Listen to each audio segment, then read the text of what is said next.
Magandang tanghalingin po ay araw na Martes, ika-5 ng Abril, taong 2016. Narito mga balitang tinututukan sa Pilipinas at sa buong mundo. Mga bagong testigo sa $81 million money laundering activity. Inaasahang haharap sa pagpapatuloy ng Senate investigation ngayong araw. Investigasyon ng mababa at mataas na kapulungan ng Kongreso sa madugong dispersal sa mga rallyista sa Kidapawan City nakahanda na. Motion for reconsideration sa desisyon sa kaso ni Senator Grace Poe tatalakayin sa Summer en-banc session ng Korte Suprema sa Baguio City. Meralco, dumepensa sa naganap na 5 oras na brownout sa NAIA noong Sabado. Mahigit 50 patay sa matinding pagulan at flash flood sa Pakistan. At mga top golfer sa buong mundo naghahanda na para sa 2016 Masters Championship. Una sa ating mga balita ngayong tanghali, inaasahang harap sa pagpapatuloy ng Senate investigation ngayong araw ang ilang bagong testigo sa $81 million money laundering scheme. Mula sa Senado may report si Rosalie Coos live. Rosalie. Pangatlong linggo na mula na umpisahan ng Senate Blue Ribbon Committee na imbestigahan ang pinaniniwala ang pinakamalaking money laundering activity sa bansa o ang illegal na paglipat ng $81 million na pondo ng Bangladesh sa 5 bank accounts sa RCBC Jupiter Branch. Ngayong araw muling humarap sa pagdinig si Mario Requito, ang dating RCBC Jupiter Branch Manager na itinuturong nag-facilitate ng paglipat ng laundered money sa 5 bank account. Inasahang haharap din ang mga bagong testigo sa pagdinig na si Mark Palmares, ang messenger ng PhilRem Service Corporation na binanggit na kasamang nag-deliver ng pera sa isang junket operator na si Wei Kang Shu. Subalit binanggit ng Chief Executive Officer ng PhilRem na si Salud Bautista na hindi ito makakapunta ngayong araw dahil masama ang pakiramdam nito. Inimbitahan din ang mga junket operator ng Soler na sina Chow Chokwa at Mr. Chang Lai Fong. Idedetalye ng mga junket operator ang naging transaksyon at ilipat ang 1.3 billion pesos sa Soler Casino. Imbitado rin ng RCBC Unimart Branch Manager na si Pinky Maaya kung saan credit ang PhilRem account para ma-convert sa peso ang $81 million laundered money. Sa kasalukuyan ay kinaklaro ng mga senador ang mga naging pahayag ng PhilRem at ni Cam Sin Wong sa delivery at pagtanggap ng salapi. Floor? Rosalie Coos nagulat mula sa Senado. Handa na ang investigasyon ng Senado at Lower House sa madugong dispersal na nagresulta sa pagkasawi ng 3 magsasaka sa Kidapawan City. Mula sa Quezon City, may report si Brian De Paz live. Brian? Magandang tanghali, Flor. Kinundina ng ilang mamabatas ang pagkakapaslang sa 3 magsasaka at ilang sibilyan, gayon din ang pagkasugat ng iba pang individual sa protest action sa Kidapawan City noong Abril 1. Dahil dito ikinasana ng Senate Committee on Justice and Human Rights na pinangangasiwaan ni Senador Coco Pimentel ang investigasyon dito. Ayon kay Pimentel, sa Davao City isasagawa ang pagdinig sa nasabing lugar, pakikinggan ang magkabilang panig kaugnay sa madugong insidente. Ayon naman kay Senate Minority o Majority Floor Leader Alan Peter Cayetano, layo ng pagdinig ay upang magkaroon ng hustisya sa mga biktima ng karahasan. Naniniwala naman sina Senador Vicente Soto III at Grace Poe na dapat magpaliwanag ang Department of Agriculture kung bakit hindi na-resolba ang hinaing ng mga magsasaka. Sa panig naman ng Lower House, naghain na ng resolusyon si Bayan Muna Congressman Nery Colmenares upang imbestigahan ito ng kaukulang komite. Ayon naman kay Human Rights Chairman Chito Gascon, kasalukuyang nasa Kidapawan na ang Composite Investigation Team mula sa Region 11, Region 12 at Central Office at Forensics. Bigyan sila ng CHR ng hanggang Friday para sa initial report. Ayon kay Gascon, maaaring pagtapos nito ay magpatuloy pa rin ang kanilang investigasyon. Balik sa iyo, Flor. Brian De Paz nagulat mula sa Quezon City. Dumepensa ang Manila Electric Company o Meralco sa 5 oras na pagkawala ng kuryente sa Ninoy Aquino International Airport noong Sabado. Mula sa Quezon City, may report si Mon Hocson live. Yes, Mon. Floor, minuto lamang ang lumipas ay naibalik agad ng Meralco ang kuryente sa nagkaproblemang substation sa NAIA Subalit ang linya na nagkokonekta sa substation patungo sa NAIA Terminal 3 ang problema kung kaya't inabot na 5 oras ang brownout. Ayon sa Meralco, wala silang kasalanan dahil mabilis silang naibalik ang kuryente. Itinuturong sa larin ay ang load side ng Terminal 3. Inihalimbawa ng Meralco ang isang bahay na kung saan hanggang sa mga metro lamang ang jurisdiksyon ng Meralco. Ang mga linya papasok sa bahay ay ng may-ari at hindi ng Meralco. Ayon sa NIA, nagka-problema sa kanilang generator sets. 9 sa 10 gensets ang gumagana nang mangyari ang problema. Inabot na 5 oras ang brownout dahil matagal bago natukoy ng NAIA ang problema sa mga gensets. Mahigit 100 flight ang nakansela at libo-libo mga pasahero ang stranded. Nag-alok ng libreng rebook at refund ang mga airline company, bagamat hindi nila ito obligasyon ayon sa Civil Aeronautics Board. Mamaya alas 2 ng hapon ay magpapatawag ng isang presko ng NIA upang bigyan linaw ang mga naturang issue. Flor? Mon Hocson, nagulat mula sa Quezon City.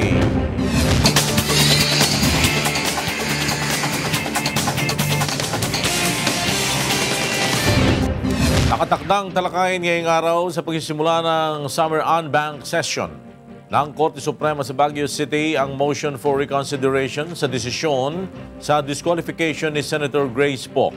Mula sa Baguio City, may report si Roderick Mendoza live. Yes, Roderick.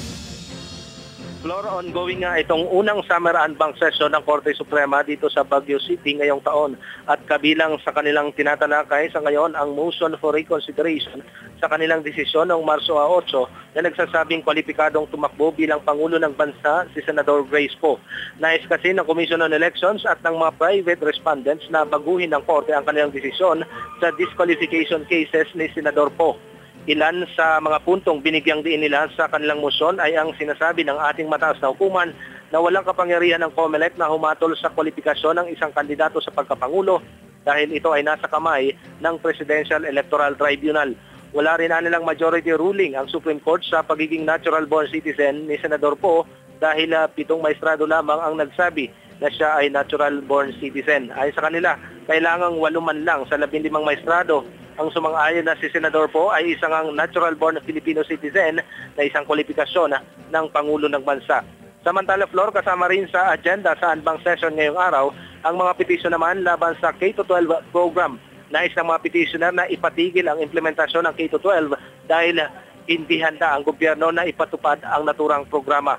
Nagprotesta pa sa harap ng Korte Suprema ang ilang kabataang kabilang sa grupong Anak Bayan at Kabataan Party List upang manawagan sa mga maestrado na magdesisyon na sa mga petisyon at tuluyang ipawalang bisa ang K-12. Flor? Roderick Mendoza, nag-ulat mula sa Baguio City. Sa iba pang mga balita, pinagbabaklas ng Commission on Elections o COMELEC ang campaign posters sa Tarlac na wala sa tamang sukat at ikinabit pati sa mga ipinagbabawal na lugar. Narito ang report ni Brian Lacanlane. Sinuyod ng mga tauhan ng COMELEC, Philippine National Police at Bureau of Fire Protection ang kahabaan ng MacArthur Highway sa Tarlac City upang baklasin ang mga nakakabit na election paraphernalia.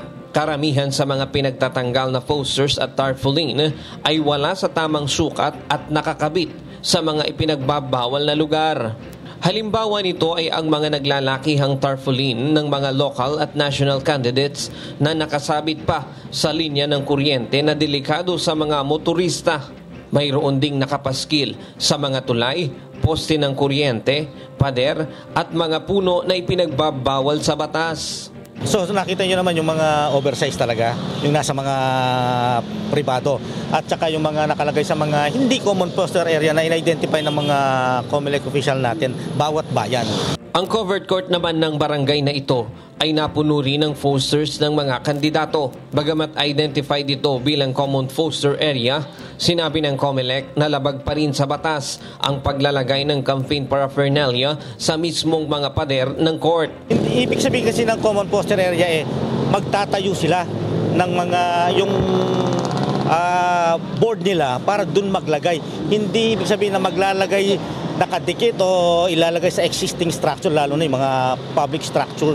Susulatan naman ng komisyon ang mga kandidato at may-ari ng bahay na naglalagay ng oversized campaign materials. Muli ring paalala ng COMELEC na hanggang 2x3 feet lamang ang tamang sukat ng mga poster na maaaring ilagay sa private properties. Habang 12x16 feet naman ang maximum board structure para sa mga common poster area. Marami tayo rin dapat na harapin ngayong palapit na yung election. Hindi lang itong pagtanggal ng mga illegal na materials. Kaya nananawagan tayo sa mga kandidato, lalo sa mga supporters nila na ilagay lamang sa mga tamang lugar at yung required na size. Mula dito sa Tarlac, Brian Lacanlale, UNTV News Worldwide. Dalawang kumpanya ang nagsumite ng bid proposal para sa bibilhing mga rolyo ng thermal paper na gagamitin ng COMELEC sa pag-iimprenta ng voters' receipt sa eleksyon. Mula sa COMELEC, may report si Victor Cosare, live. Yes, Victor. Lakay tatlong kumpanya ang naghayag ng interes sumali sa bidding para sa bibilihin ng COMELEC na 1.1 million rolls ng thermal paper para sa pag-iimprenta ng voters' receipt. Sumali kanina, dalawang ang nakapag-submite ng bid proposals bago ang deadline. Ito ay ang Smartmatic at ang kumpanyang Forms International Enterprises Corporation. Hindi na 9 AM deadline ang kumpanyang Consolidated Paper Project. 85.8 million pesos ang approved budget para sa kontrata. Kasalukuyang binubusisi pa ng Bids and Awards Committee ang mga dokumento ng dalawang kumpanya. Una na sinabi ng COMELEC na kailangan nilang bumili ng karagdagang thermal dahil walang nakalaang thermal papers para sa pag-iimprenta ng voters' receipt. Kaya ng full body na sa 10 rolyo ng thermal paper ang kailangan ng bawat sa pag-iimprenta ng mga resibo. Lakay. Maraming salamat, Victor Cosare. Nag-uulat mula sa COMELEC. Umakyat na sa mahigit 2,700 ang lumabag sa COMELEC gun ban. Mula sa Camp Crame, may report si Leia Ilagan, live. Leia. Magandang tanghali sa iyo, Lakay. Base sa datos ng PNP, nasa 2,945 na ang naaresto kung saan pinakamarami pa rin ang sibilyan na nasa 2,832. Ito'y habang papalapit nga ang halalan na kung saan nagsimula ang COMELEC gun ban noong January 10. 23 naman ang pulis, 14 ang sundalo, isa ang BFP personnel, 21 elected at government officials, 35 ang security guards, 3 CAFGU, 6 mula sa ibang miyembro ng law enforcement agency, 5 threat groups at 5 private armed groups.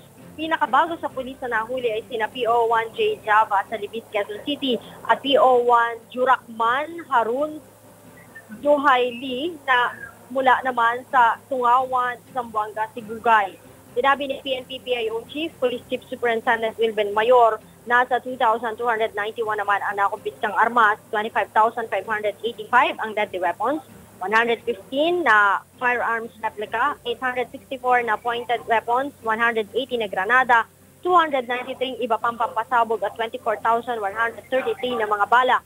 Gate na pamunuan ng PNP, hindi ligtas sa kaso ang mga miyembro ng law enforcement agency na magbitbit ng baril, lalo na kung hindi naman ang mga ito naka-uniforme. Kaya naman paalala ng PNP sa publiko, maging sa mga pulis, iwasan ang pagdadala ng mga ipinagbabawal tulad ng baril at bladed weapons dahil mas paiigtingin pa nila ang mga inspeksyon sa pamamagitan ng mga checkpoints sa iba't ibang lugar sa bansa habang papalapit ang halalan. Balik sa Ilakay. Maraming salamat, Leia Ilagan. Nag-uulat mula sa Camp Crame.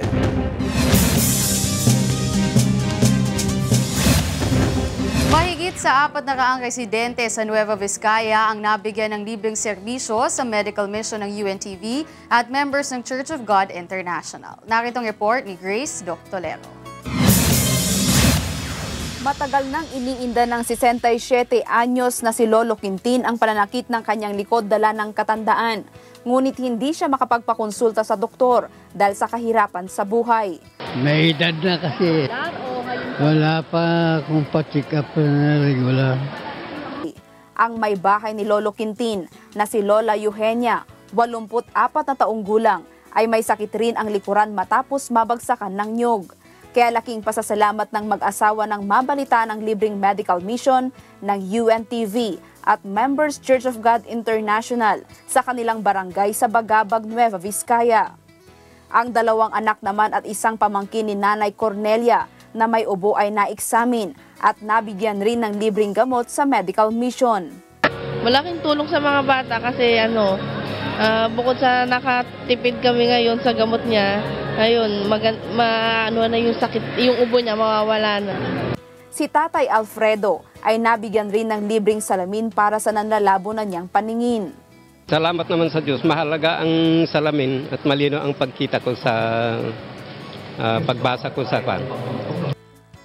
Bukod sa libreng gamot, medical consultation at pagpapagawa ng salamin sa mata, kabilang rin sa serbisyong ipinagkaloob ay ang libreng pabunot ng ipin, ECG, BCG at urinalysis. Sa kabuuan ay umabot sa 400 at 4 na po ang napaglingkuran sa medical mission ng UNTV at MCGI sa Bagabag, Nueva Vizcaya. Ang medical mission po ay malaking tulong sa aking mga kababayan. So kanina umaga po, nakita ko po, pati nga po yung mga empleyado ko, nagpunta rin po diyan dahil nakita po nila na ang inyong medical mission ay napakaganda po. Dahil alam po naman po na ang inyong layunin ay tumulong sa aking mga kababayan. Hindi lang po rito, kundi buong probinsya po yata yan. Ang bayan ng Bagabag ay second-class municipality sa Nueva Vizcaya at pagtatanim ng mais at palay ang pangunahing ikinabubuhay ng mga residente rito.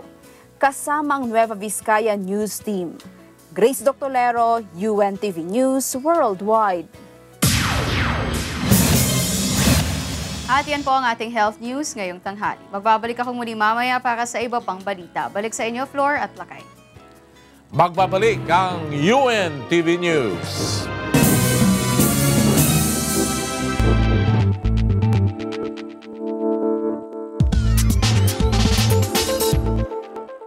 UNTV News would like sa pagpapatuloy ng UNTV News.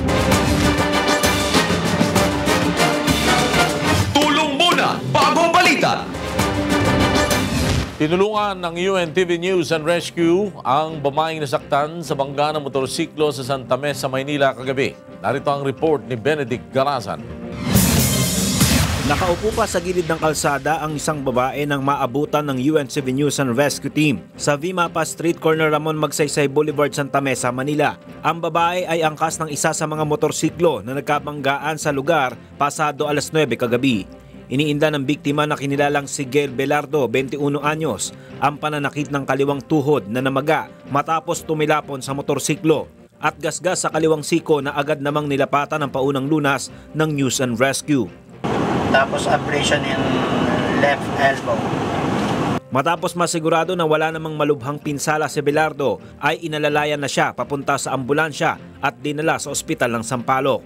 Ayon sa salaysay ni Belardo, binabaybay nila ang Ramon Magsaysay Boulevard nang isang motorsiklo ang nakasagi sa kanila kaya sila na-aksidente. Hindi naman huminto ang nakasaging driver ng motorsiklo, sa halip ay tinakbuhan ng pananagutan sa kanila. Bigo rin silang makuha ang plate number ng motorsiklo.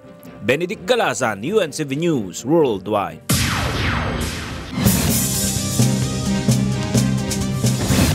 Apat na pong sasakyan na tinataya nagkakahalaga ng mahigit 20 milyong piso ang tinupok ng apoy sa car showroom sa Quezon Avenue, Quezon City. Narito ang report ni Reynante Ponte. Tinupok ng apoy ang ikalawang palapag, partikular ang HR department at ang parking area ng isang tindahan ng sasakyan sa Barangay Talanay, Quezon Avenue, Quezon City kaninang madaling araw. Nadamay sa sunog ang 40 undelivered cars ng Honda Cars na pag-aari ng Yuchenko Group of Companies na tinatayang nagkakahalaga ng mahigit 20 milyong piso. Umabot sa ika-4 na alarma ang sunog na tumagal na mahigit 2 oras. 3:00 ng madaling araw nang ideklara itong fire out ng mga kawani ng Bureau of Fire Protection. Tinitingnan ng BFP ang posibilidad na problema sa electrical wiring sa sanhi ng sunog na nag-umpisa sa loob ng HR department. Ayon naman kay General Sales Manager ng kumpanya na si Joel Sevilla, wala namang dapat ipangamba ang mga customers nila na nagpapaayos ng sasakyan dahil wala namang nadamay ng mga kotse sa kanilang service area. Yung mga kotse nila dito, business as usual po kami. Wala naman pong naapektuhan when it comes sa mga pag-serve sa kanila. Wala ring nasugatan at nasawi sa insidente. Muli namang paalala ng mga otoridad sa mga establishmento na lagi sundin ang mga fire security measures para makaiwas sa sunog. Every time na alis sila sa opisina, check nilang mabuti yung mga electrical system nila kung naka-unplug. Reynante Ponte, UNTV News, Worldwide.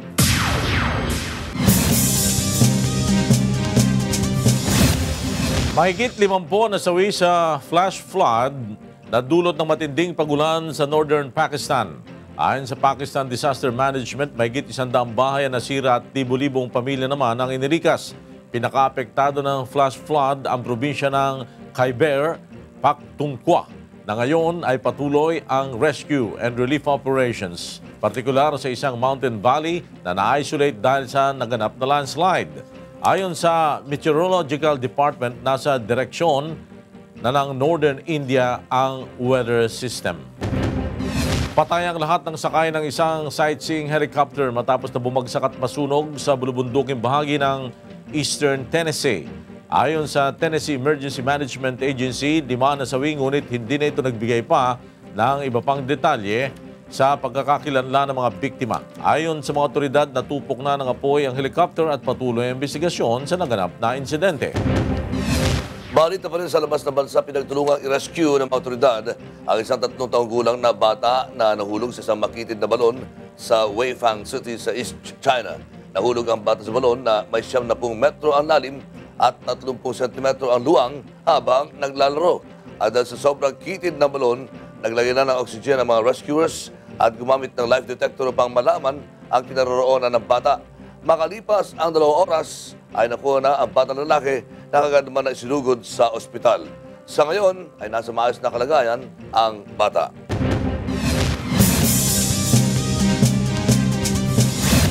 Operational na ang 7.5 megawatt modular generator sets sa Samal Island na nakaranas ng 2 linggong power outage dahil sa pagkasira ng submarine cable.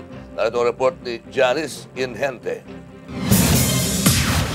Sinagawa ang pagbubukas ng bagong modular genset sa Samal Island noong Biyernes ng hapon. Ang genset na ito ay magbibigay enerhiya sa buong isla matapos ang 2 linggong brownout sanhi ng pagkasira ng submarine cable na di umano ay aksidenteng tinamaan ng nahulog na angkla ng MV Ecuador vessel. So for the past 3 days, ito na po yung nangyari. Complete na, natapos na yung pag-assemble natin. Now, ready na siya for operation.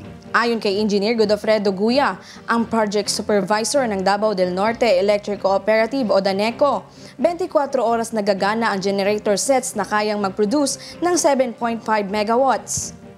Mas higit ito kumpara sa 5.5 megawatts na power demand sa buong isla. Tiniyak naman ng DANECO na maliit lang ang itataas sa singil nila sa kuryente kahit 24 oras gagana ang generator sets. Inihahanda na rin ng power distributor ang kasong isasampa sa MV Ecuador vessel dahil sa pagkasira ng kanilang electrical cable. Samantala, naniniwala naman si Samal Babac District Councilor Dan Hervancio na malaki ang maitutulong ng generator set sa kabuhayan ng mga Samalenyo, lalo na't kilalang beach destination ang isla. Kung mag-prolong pa itong power blackout natin, it will frustrate the economy development of Island Garden City of Samal. So yung mga beach owner natin, malaking problema sa kanila, no? Malaking bagsak ng ekonomiya natin dito. Walang ilaw, walang tubig. Mula dito sa Island Garden City of Samal, Janice Inhente, UNTV News, Worldwide. Nagsilbing training sa mga tanod at opisyal ng mga barangay sa pagkapula sa sunog ang ginanap na Fire Olympics sa Guimaras. Narito ang report ni Lalaine Moreno. Nagpakitang gilas sa mga paraan ng pag-apula ng apoy ang mga tanod at opisyal ng barangay sa isinagawang Fire Olympics sa isla ng Guimaras, kamakailan. Ang event na may temang kaalaman at pagtutulungan ng sambayanan, kaligtasan sa sunog ay makakamtan, ay nagsilbi ring training sa mga tanod at opisyal upang maging first responders sa kanilang mga barangay. Our fire stations sometimes is too far away from the barangays. So, na makaka-responde tayo agad. So, in this manner, we can enhance the skills of the barangay officials and the barangay tanods in order that they can respond quickly to the emergency of the fire. Malayo sa fire station ng mga barangay sa main town ng isla at aabutin pa ng mahigit 45 minutes ang biyahe bago makarating ang mga bombero sa pinangyarihan ng sunog. 6 lang din ang fire trucks ng BFP na hindi sapat sa buong probinsya. Bunsod nito, nagsagawa sila ng training sa mga residenteng maaaring makaresponde sa oras ng sunog. So typically, the optimum time na mag-respond tayo, dapat within 5 minutes. But we cannot attain this because limited lang ang fire truck natin. So in this manner, proactive tayo. We can create fire brigades in the respective barangays to respond to that emergency. 5 barangay mula sa 5 munisipalidad ng probinsya ang lumahok sa 3 kategorya ng training at paligsahan, ang firefighting, fire extinguishers relay at bucket relay.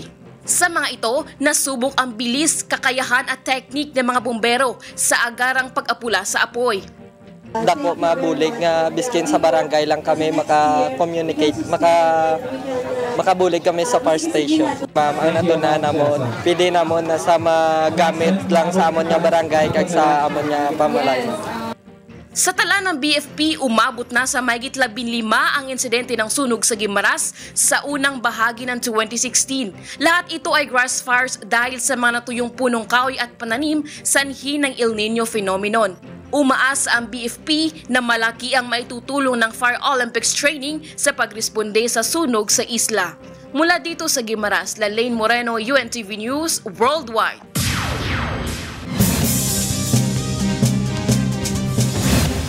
Inaabangan na ng buong mundo ang magiging performance ng mga top golfers ng mundo sa 2016 Masters Championship. Sa mga ito, tanging si world number 3 Rory McIlroy ang hindi pa makakatikim ng major title ngayong taon. Pumangatlo lamang siya sa WGC Cadillac Championship sa Miami ng nakaraang buwan. Ang reigning Masters champion na si second-ranked American Jordan Spieth ay nagwagi sa Hyundai Tournament noong Enero. Samantala, ang red-hot Phil Aussie na si Jason Day at Adam Scott ay nagwagi ng 2 PGA Tour title nito lamang nakalipas na 5 linggo. Si world number 4 Bubba Watson, double winner sa Augusta National, ay nasungkit ang titulo ng Northern Trust Open noong Pebrero.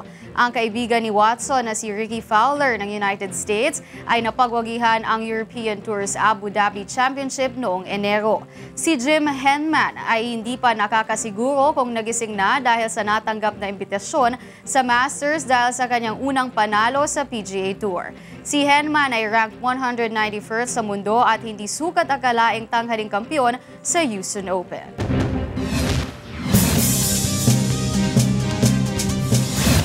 Napuno ng mural painting ang La Trinidad Benguet kaugnay ng pagdaraos ng Strawberry Festival 2016. Naritong report ni Grace Doctolero. Ipinamalas ng mga kabataang taga-Cordillera ang angkin nilang talento sa pagpinta sa isinagawang mural painting sa paligid ng bayan ng La Trinidad Benguet. Ito ay bahagi ng pagdiriwang ng Strawberry Festival ngayong 2016 na may temang More Colorful Agro-Ecotourism. Kabilang sa mga kabataang lumahok ay ang mga engineering at architectural students ng iba't ibang paaralan sa Baguio City at Benguet Province. Yung main concept po namin is pinapakita namin yung parang colors ng Strawberry Festival na yung pagiging alive nung festivity, tapos may main po kami focus dun sa painting po namin, which is yung photographer po or yung tourist na parang pinakita niya yung naging experience sa La Trinidad. Layunin ng mural painting na may pakita ang kakayahan ng young Cordilleran artist sa paglalarawan sa kagandahan ng La Trinidad at mayamang kultura ng mga katutubo rito. La Trinidad is known for its strawberries, kaya nilagay namin yung vegetables and all the other stuff, yung pangunahing pangkabuhayan dito sa La Trinidad, yung pagsasaka. Ayan po. Kilala ang bayan ng La Trinidad bilang Strawberry Capital of the Philippines dahil dito makikita ang malawak na taniman ng masasarap na strawberry. Ang lalawigan rin ng Benguet ang itinuturing na salad bowl ng bansa dahil sa iba't ibang pananim na gulay. Mula Benguet, Grace Doctolero, UNTV News Worldwide. At yan po ang ating sports at entertainment news ngayong tanghali. Ako po si Wyla Soriano. Balik sa inyo, Flor at Lakay. Salamat, Wyla. At yan ang kabuuan ng ating balitaan sa ngalan ni Kuya Daniel Rason at ng UNTV News and Public Affairs. Ako si Flor Perez. Ako naman si Rolly Lakay Gonzalo. May pangyayari bawat minuto at may balita bawat segundo. UNTV News. Magandang tanghali po sa inyong lahat. Magkita-kita tayong muli bukas sa ganito ring oras. UNTV News would like to